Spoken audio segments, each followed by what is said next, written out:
Okay, this is a blind reaction to Automobilista 2. So thank you to everybody that watched the first video. Is Assetto Corsa better than Assetto Corsa Competizione or rFactor 2 in VR? Thank you for everyone that watched, everyone that hit subscribe, everyone that hit like, and most particularly everybody that commented and fed back. And the overwhelming piece of feedback was, how the hell have you put these three sims up head to head to compete to determine which has the best VR, and you didn't include Automobilista 2? So the confession is, I've just not bought it. I've put off buying it for quite some time because it didn't have online support, and I pretty much only race online.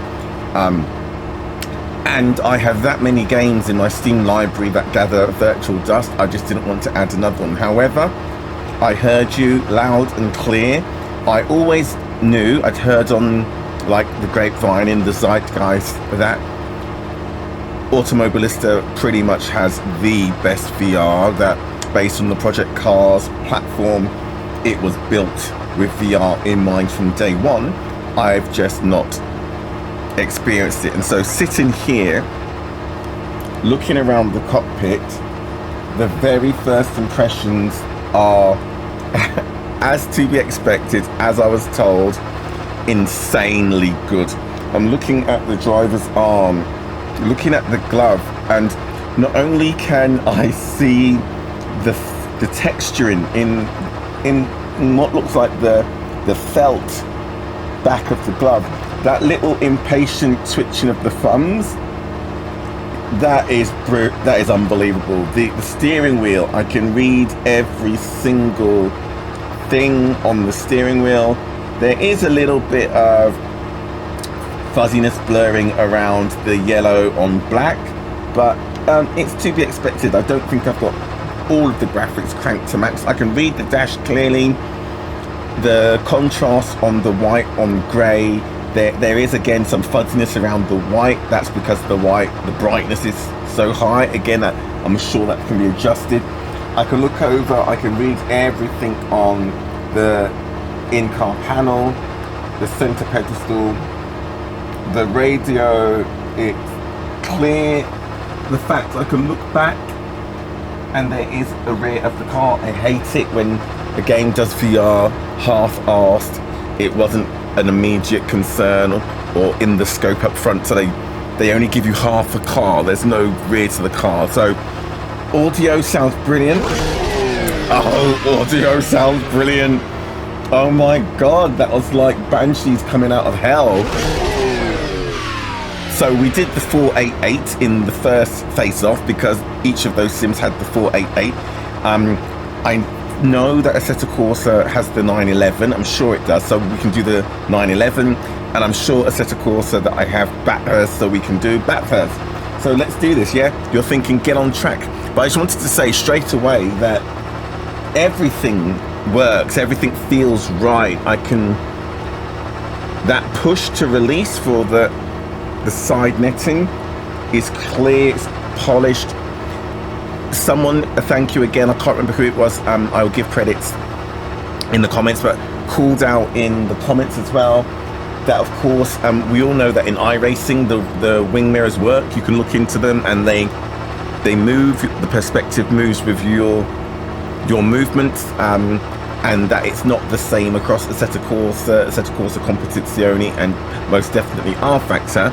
And again, straight away in Automobilista, both mirrors, you can look in them, all three mirrors I should say, and your perspective changes. So let's put it in gear, find out what it's like as a driving experience. Now again, I haven't changed the setup. I've just loaded up the car. I did turn up some of the graphics settings just to make sure they weren't set on absolute lowest. The grass, oh my god, the grass. I can almost see the blades of grass from here. The hedges and the hedgerows, they look Fantastic. We're going to hit the wall. No, I'm not. I'm going to four-wheel drift it through.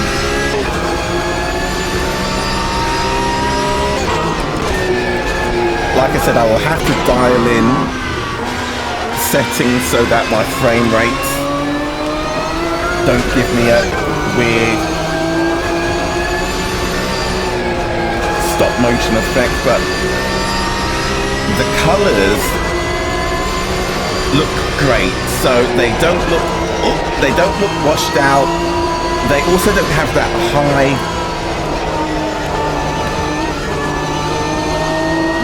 like that high, what is it, high alpha, where they look overexposed and almost luminescent. They looking off down the mountain,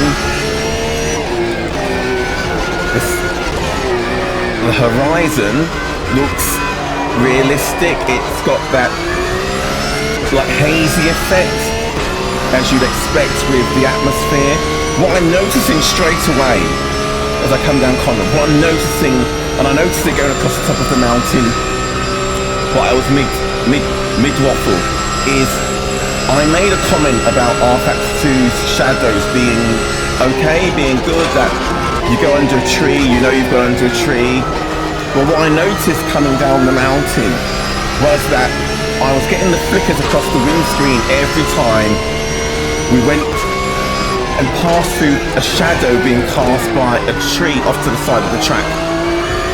And again, as we were coming into the final turn, and again, as we went under the start-finish gantry, you drive through the shadows, you not only do you obviously drive over it on the track, but you get the sense of that shadow being cast as you pass through it, and it goes across the windscreen, and it almost feels like it comes into the car with you as it goes by you on the side mirror, the side window, as it would in real life.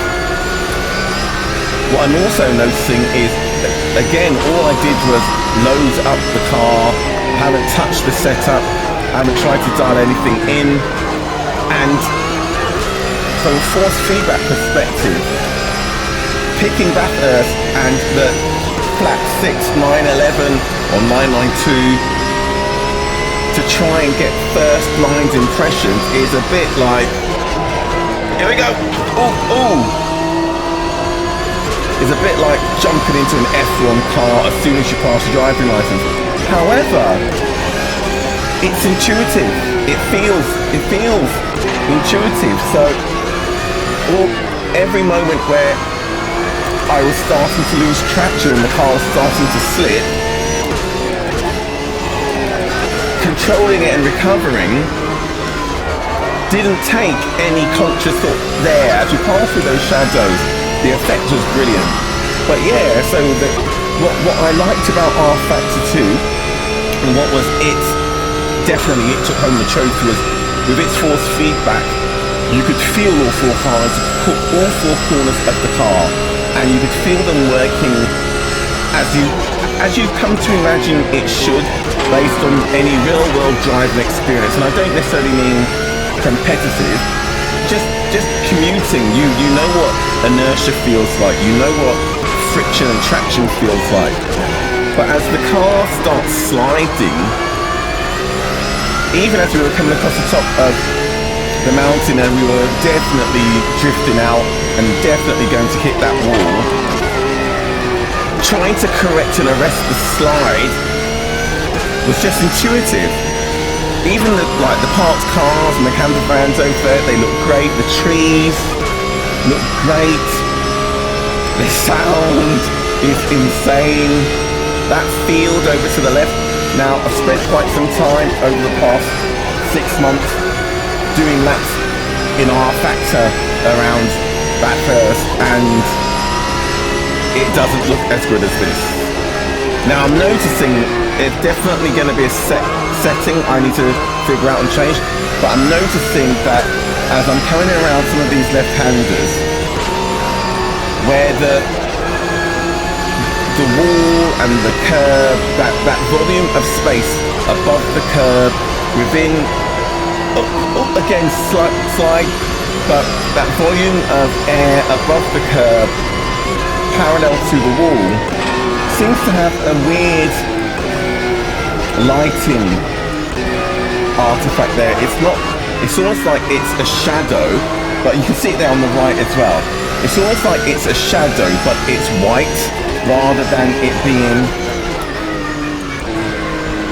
darkness. So look, you can see it there again. It's almost like there's I know heat haze is on, but it's almost like there's a shadow or what's the word I'm looking for? Help me out. A projection of the wall. If I slow down when we get there the next time.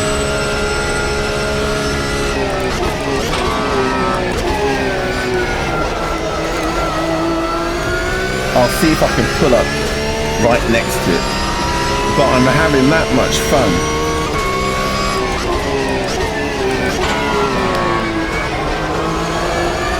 So yeah, applying the throttle, so I talked about the 3 senses coming together, making that overall immersive effect of VR come to life. And Assetto Corsa Competizione took the honours on sound with its reverb. I saw straight away in the menu settings that Automobilista has reverb that you can adjust as well. So, and getting up to the wall, I can hear it, and I have to say, I'm gonna hit the wall. Totally my fault. But there, can you see? So I don't know. It's not the window. It's not the windscreen because it's not moving with the windscreen. It's right there. So where you see the air vents above the right wheel, if you look at the wall, and the textures in the wall are amazing. The grass, which I can see moving in the wind, is brilliant. But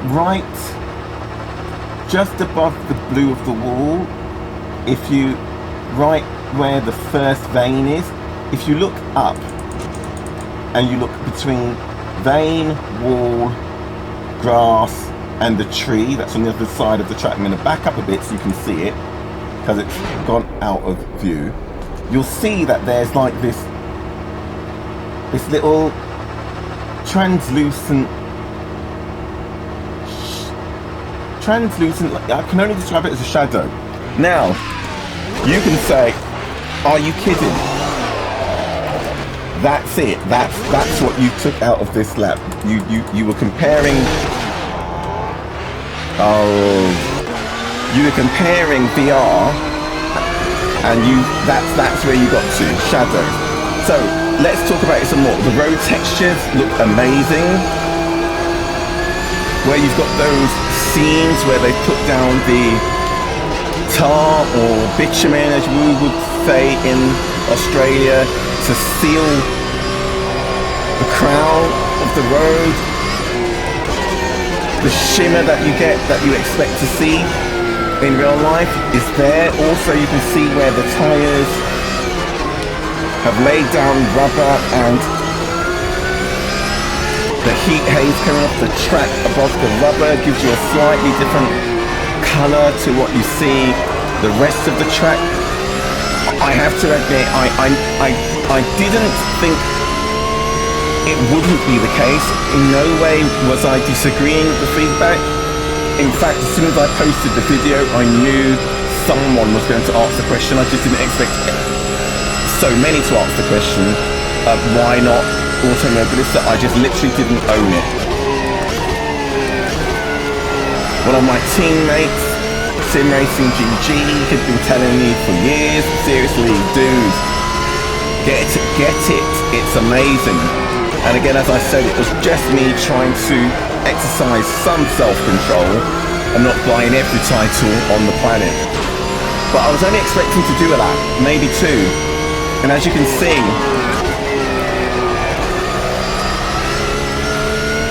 this is just so good. This is so good. I'm not even concentrating on driving, I'm missing my shifts. Definitely not hitting apexes, not hitting traction zones, just because I'm trying to drink in the visual experience. But yeah, so I was saying ACC won on audio, and Automobilista definitely matches it. It's very early, too soon to say does it beat it, but the reverb, oh, I pushed it too hard. The reverb, I pushed it too hard trying to get closer to the wall to hear it. But yeah, it's the third time's the charm. The reverb does sound great, and of all the cars on the planet to test audio, the 911 RSR is definitely the beast to give you a rich cacophony of sound, to really get your ears into, to hear all the different tones, the pitches, the kicks, the turbo pops. It sounds brilliant. So I would say Automobilista 2 definitely beats ACC on VR visuals, and it stands toe to toe, if not beats it on audio. And when it comes to force feedback, this feels better. I won't say whether it's more realistic or not, but I can feel the front, the rear working in unison. And considering this is a rear-engined Porsche, where the rear likes to go where it wants to go, when it wants to go, regardless of what the front wants, that is saying something. So definitely, I think that this would knock ACC out of the running in the first showdown, and then it's just a shame, but visually it just beats rFactor 2 straight away. Audio, yeah, straight away. And then force feedback, okay, that one, the jury's out on that one. I still think it's way too soon to say how it compares to rFactor 2 when it comes to force feedback. But that slide, I don't want to bring it into the conversation, but in iRacing, that was something I would never be able to control, to live with. rFactor 2, yep, definitely. ACC, definitely. And at least in ACC, you can feel it and it makes sense. AC, you can definitely live with that. So yeah, so I think that rFactor 2 probably can still say, you can't beat me on force feedback, so I'm still in that fight, I'm still holding it down. But if Automobilista 2 had been in a four-way fight in that head-to-head in the first video, it most definitely would have done exactly what it's doing now, taking it to a second round, winner takes all, between Automobilista 2 and Assetto Corsa. So what I will do, the head-to-head.